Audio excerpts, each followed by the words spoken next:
بسم اللہ الرحمن الرحیم۔ السلام علیکم پیارے دوستو، اسلام کا ابتدائی دور بڑا ہی کٹھن تھا، کیونکہ ہر کسی کے لیے نبی صلی اللہ علیہ وآلہ وسلم کا لایا ہوا دین نیا تھا، اور اس کو سمجھنے کے لیے اور اس کو قبول کرنے کے لیے لوگوں کے اندر ایک رکاوٹ موجود تھی۔ اگرچہ بظاہر ہر کوئی جانتا تھا کہ نبی صلی اللہ علیہ وآلہ وسلم حق پر ہیں۔ روایات میں آتا ہے کہ ابو طالب اکثر یہ کہا کرتے تھے، میں جانتا ہوں میرا بھتیجا جو کہتا ہے حق ہے، اگر مجھے یہ ڈر نہ ہوتا کہ قریش کی عورتیں مجھے شرم دلائیں گی تو میں ضرور ان کی پیروی قبول کر لیتا۔ دوستو، عفیف قندی رضی اللہ تعالی عنہ ایک تاجر تھے۔ ان کا بیان ہے، اسلام قبول کرنے سے بہت پہلے میں ایک مرتبہ حج کے لیے آیا۔ تجارت کا کچھ مال خریدنے کے لیے میں عباس ابن عبد المطلب کے پاس گیا۔ وہ میرے دوست تھے اور یمن سے اکثر عطر خرید کر لاتے تھے، پھر حج کے موسم میں مکہ میں فروخت کرتے تھے۔ میں ان کے ساتھ مینا میں بیٹھا تھا کہ ایک نوجوان آیا۔ اس نے غروب ہوتے سورج کی طرف غور سے دیکھا۔ جب اس نے دیکھ لیا کہ سورج غروب ہو چکا تو اس نے بہت اہتمام سے وضو کیا، پھر نماز پڑھنے لگا، یعنی کعبہ کی طرف منہ کر کے۔ پھر ایک لڑکا آیا جو بالغ ہونے کے قریب تھا۔ اس نے وضو کیا اور اس نوجوان کے برابر کھڑے ہو کر نماز پڑھنے لگا۔ پھر ایک عورت خیمے سے نکلی اور ان کے پیچھے نماز کی نیت باندھ کر کھڑی ہو گئی۔ اس کے بعد ان نوجوان نے رکوع کیا تو اس لڑکے اور عورت نے بھی رکوع کیا۔ نوجوان سجدے میں گیا تو وہ دونوں بھی سجدے میں چلے گئے۔ یہ منظر دیکھ کر میں نے عباس بن عبد المطلب سے پوچھا، عباس، یہ کیا ہو رہا ہے؟ انہوں نے بتایا، یہ میرے بھائی عبداللہ کے بیٹے کا دین ہے۔ محمد صلی اللہ علیہ وآلہ وسلم کا دعویٰ ہے کہ اللہ تعالیٰ نے اسے پیغمبر بنا کر بھیجا ہے۔ یہ لڑکا میرا بھتیجا ہے، علی ابن طالب ہے، اور یہ عورت محمد صلی اللہ علیہ وآلہ وسلم کی بیوی خدیجہ ہے۔ یہ عفیف قندی رضی اللہ تعالی عنہ مسلمان ہوئے تو کہا کرتے تھے، کاش اس وقت ان میں چوتھا آدمی میں ہوتا۔ دوستو، گمان یہ کیا جاتا ہے کہ اس واقعے کے وقت غالباً حضرت زید بن حارثہ اور حضرت ابو بکر صدیق رضی اللہ تعالی عنہ وہاں موجود نہیں تھے، اگرچہ اس وقت تک دونوں مسلمان ہو چکے تھے۔ چلیے اب آتے ہیں اپنے اصل موضوع کی جانب اور بات کرتے ہیں حضرت زید بن حارثہ کی۔ تو دوستو، یاد رہے کہ حضرت زید بن حارثہ رضی اللہ تعالی عنہ غلاموں میں سب سے پہلے ایمان لائے تھے۔ یہ حضور صلی اللہ علیہ وآلہ وسلم کے آزاد کردہ غلام تھے۔ پہلے یہ حضرت خدیجہ رضی اللہ تعالی عنہا کے غلام تھے۔ شادی کے بعد انہوں نے زید بن حارثہ رضی اللہ تعالی عنہ کو آپ صلی اللہ علیہ وآلہ وسلم کی غلامی میں دے دیا تھا۔ دوستو، یہ غلام کس طرح بنے، آئیے یہ بھی آپ کو بتائے دیتے ہیں۔ کہتے ہیں جاہلیت کے زمانے میں ان کی والدہ انہیں لیے اپنے ماں باپ کے ہاں جا رہی تھیں کہ قافلے کو لوٹ لیا گیا۔ ڈاکو ان کے بیٹے زید بن حارثہ رضی اللہ تعالی عنہ کو بھی لے گئے، پھر انہیں عکاظ کے میلے میں بیچنے کے لیے لایا گیا۔ ادھر سیدہ خدیجہ رضی اللہ تعالی عنہا نے حکیم بن حزام رضی اللہ تعالی عنہ کو میلے میں بھیجا۔ وہ ایک غلام خریدنا چاہتی تھیں۔ آپ حکیم بن حزام رضی اللہ تعالی عنہ کی پھوپھی تھیں۔ حکیم بن حزام رضی اللہ تعالی عنہ میلے میں آئے تو وہاں انہوں نے زید بن حارثہ رضی اللہ تعالی عنہ کو بکتے دیکھا۔ اس وقت ان کی عمر 8 سال تھی۔ حکیم بن حزام رضی اللہ تعالی عنہ کو یہ اچھے لگے، چنانچہ انہوں نے سیدہ خدیجہ رضی اللہ تعالی عنہا کے لیے خرید لیا۔ حضرت خدیجہ رضی اللہ تعالی عنہا کو بھی یہ پسند آئے اور انہوں نے انہیں اپنی غلامی میں لے لیا، پھر نبی کریم صلی اللہ علیہ وآلہ وسلم کو ہدیہ کر دیا۔ دوستو، اس طرح حضرت زید بن حارثہ رضی اللہ تعالی عنہ آپ صلی اللہ علیہ وآلہ وسلم کے غلام بنے۔ پھر جب آپ نے اسلام کی دعوت دی تو فوراً آپ پر ایمان لے آئے۔ بعد میں حضور صلی اللہ علیہ وآلہ وسلم نے انہیں آزاد کر دیا تھا، مگر یہ عمر بھر حضور صلی اللہ علیہ وآلہ وسلم کی خدمت میں رہے۔ ان کے والد ایک مدت سے ان کی تلاش میں تھے۔ کسی نے انہیں بتایا کہ زید مکہ میں دیکھے گئے ہیں۔ ان کے والد اور چچا انہیں لینے فوراً مکہ معظمہ کی طرف چل پڑے۔ مکہ پہنچ کر یہ آپ صلی اللہ علیہ وآلہ وسلم کی خدمت میں حاضر ہوئے اور آپ کو بتایا کہ زید ان کے بیٹے ہیں۔ ساری بات سن کر آپ صلی اللہ علیہ وآلہ وسلم نے ارشاد فرمایا، تم زید سے پوچھ لو، اگر یہ تمہارے ساتھ جانا چاہیں تو مجھے کوئی اعتراض نہیں، اور یہاں میرے پاس رہنا چاہیں تو ان کی مرضی۔ پیارے دوستو، کہتے ہیں کہ جب زید رضی اللہ تعالی عنہ سے پوچھا گیا تو انہوں نے نبی کریم صلی اللہ علیہ وآلہ وسلم کے ساتھ رہنا پسند کیا۔ اس پر ان کے باپ نے کہا، تیرا برا ہو زید، تو آزادی کے مقابلے میں غلامی کو پسند کر رہا ہے؟ جواب میں حضرت زید رضی اللہ تعالی عنہ نے کہا، ہاں، ان کے مقابلے میں کسی اور کو ہرگز نہیں چن سکتا۔ دوستو، کہتے ہیں کہ آپ صلی اللہ علیہ وآلہ وسلم نے حضرت زید رضی اللہ تعالی عنہ کی یہ بات سنی تو آپ کو فوراً حجر اسود کے پاس لے گئے اور اعلان فرمایا، آج سے زید میرا بیٹا ہے۔ ان کے والد اور چچا مایوس ہو گئے، تاہم نبی کریم صلی اللہ علیہ وآلہ وسلم نے انہیں اجازت دے دی کہ وہ جب چاہیں زید سے ملنے آ سکتے ہیں، چنانچہ وہ ملنے کے لیے آتے رہے۔ دوستو، یہ تھے حضرت زید بن حارثہ رضی اللہ تعالی عنہ، جو غلاموں میں سب سے پہلے ایمان لائے۔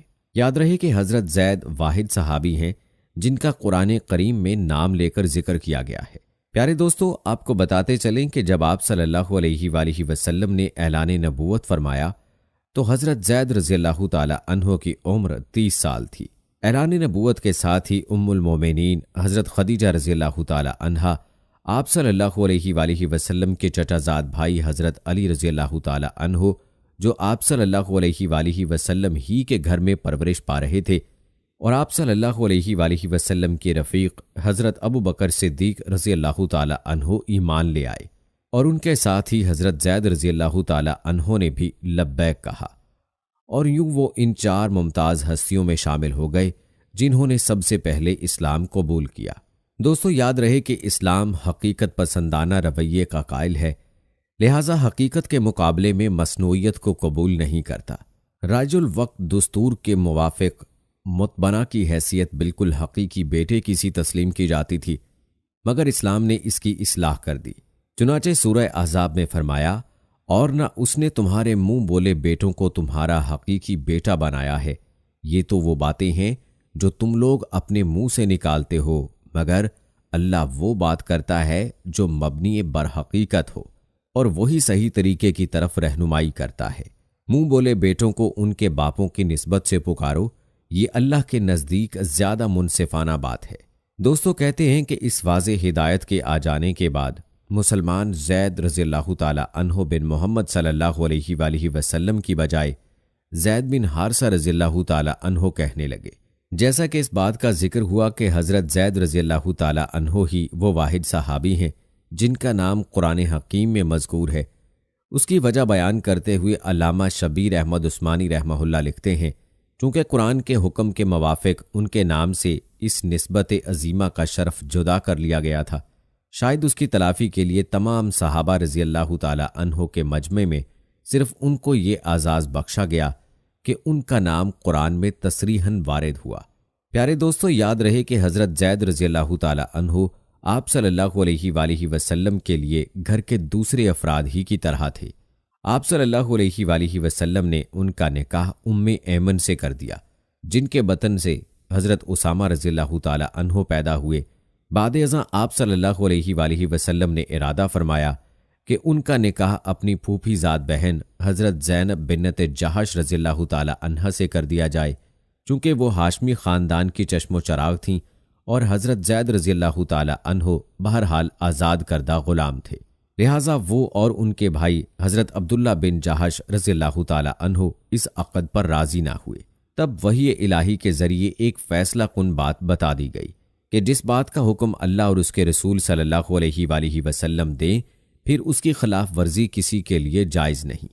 فرمایا، جب اللہ اور اس کا رسول صلی اللہ علیہ وآلہ وسلم کوئی فیصلہ کر دیں تو پھر کسی مومن مرد اور مومنہ عورت کو ان کے معاملے میں کوئی اختیار باقی نہیں رہتا، اور جو شخص اللہ اور اس کے رسول صلی اللہ علیہ وآلہ وسلم کی نافرمانی کرے، بلا شبہ وہ کھلی نافرمانی میں پڑ گیا۔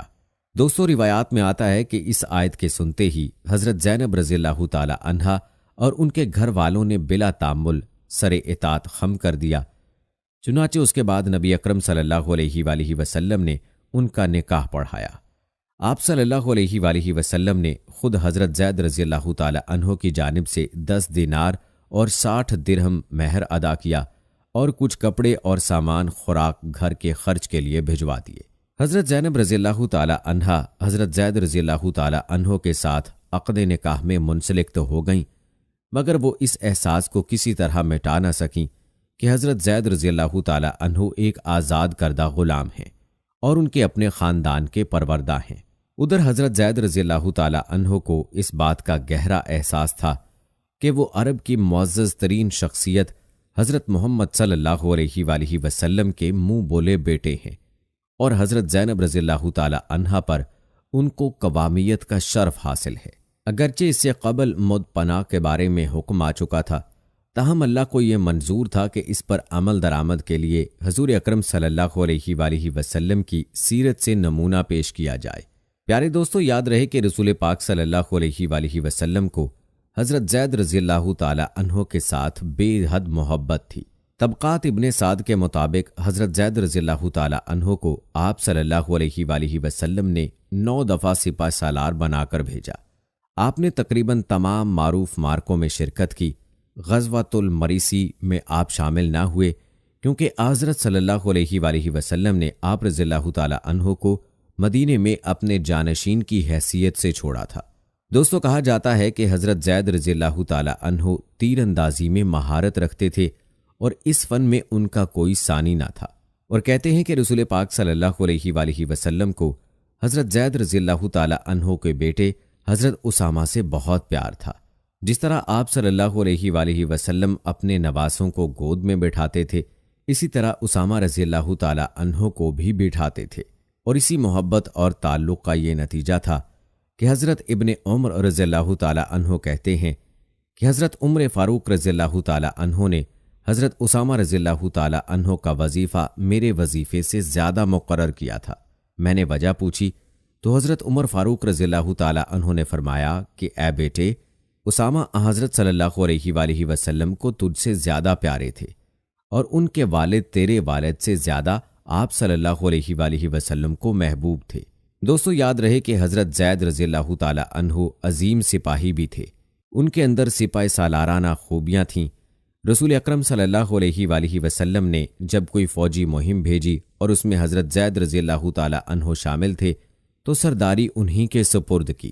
روایات کے مطابق اللہ کے رسول صلی اللہ علیہ وآلہ وسلم نے انہیں 9 دفعہ مختلف مہمات کی طرف بھیجا۔ دوستو، یاد رہے کہ صلح حدیبیہ کے بعد حالات اس حوالے سے اسلام کے موافق ہو گئے تھے کہ پورے عرب میں اسلام کا پیغام بلا روک ٹوک پھیلنے لگا تھا۔ پھر فتح مکہ کے بعد جب پورا عرب گروہ در گروہ اسلام کے پرچم تلے جمع ہونے لگا تو آخری پیغمبر ہونے کی وجہ سے آپ صلی اللہ علیہ وآلہ وسلم نے اللہ کی ابدی ہدایت کو باقی دنیا میں بھی روشناس کرانے کی ذمہ داری نبھانے کا قصد کیا۔ 8 ہجری میں بصرہ کے فرما روا کو بھیجی جانے والی سفارت اسی سلسلے کی ایک کڑی تھی۔ حضرت صلی اللہ علیہ وآلہ وسلم کے سفیر حضرت حارث بن عمر ازدی قیصر روم کے نام آپ صلی اللہ علیہ وآلہ وسلم کی طرف سے نامہ مبارک لے جا رہے تھے کہ انہیں شہید کر دیا گیا۔ آپ صلی اللہ علیہ وآلہ وسلم کو اس بدعہدی پر بڑا رنج ہوا۔ آپ صلی اللہ علیہ وآلہ وسلم کو اپنے وفا شعار حضرت زید بن حارثہ رضی اللہ تعالی عنہ کی مفارقت کا اس قدر غم تھا کہ حجۃ الوداع سے واپسی پر ان کے صاحبزادے حضرت اسامہ رضی اللہ تعالی عنہ کی سرکردگی میں ایک فوج کو انتقام کے لیے مامور فرمایا۔ چنانچہ حضرت اسامہ رضی اللہ تعالی عنہ اسلام دشمنوں سے انتقام لے کر غیر معمولی کامیابی کے ساتھ مدینہ واپس آئے۔